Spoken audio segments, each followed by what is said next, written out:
You're recognized. Well, thank you. Appreciate the gentleman yielding.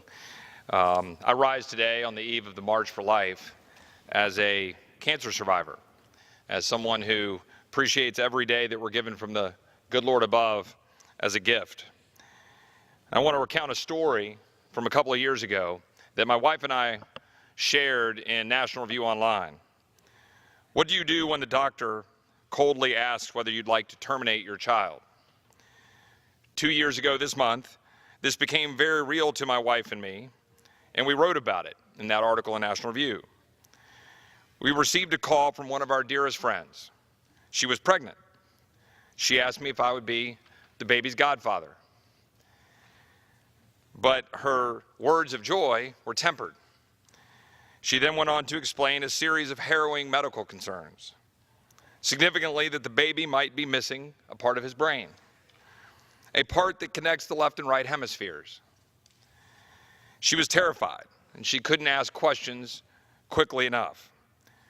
48 excruciating hours later, the MRI was performed, and it was inconclusive.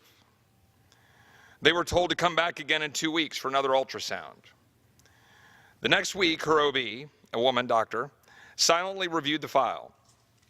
Then she looked at our friend straight in the eye and asked her if she wanted to terminate the pregnancy. Now, my friend explained that the doctor had asked her the question in the same tone that she might have used when she ordered a coffee at Starbucks. She didn't blink an eye.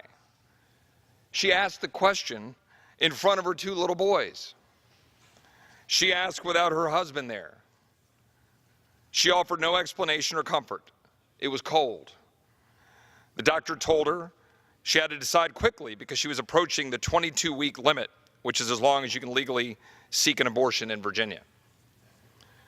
Our friend's response was a source of pride for us. She told us she almost laughed and then politely responded that, quote, termination, unquote, was not an option. She walked out of that doctor's office and never returned. In a world where everything and everyone seems to be so sensitive about every word that is uttered, we have completely desensitized abortion. We use politically correct words. One is pro-choice. The pregnancy is terminated because no one wants to say that the baby was killed. But if you're ending an innocent life on purpose, I'm not sure what other way to put it. So how did it all turn out? Her ultrasound was completely normal at 24 weeks. Her baby was born. He is my godson. He is healthy. He came here and he saw his godfather get sworn into Congress. Choose life. Life is not perfect, but each life is perfect.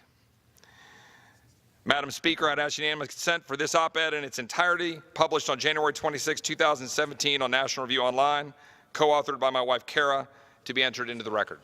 Without objection. Thank you, and I yield back. I thank the gentleman from Texas. I'd like now to yield time, if I could, to the gentleman from Florida, Mr. Michael Waltz.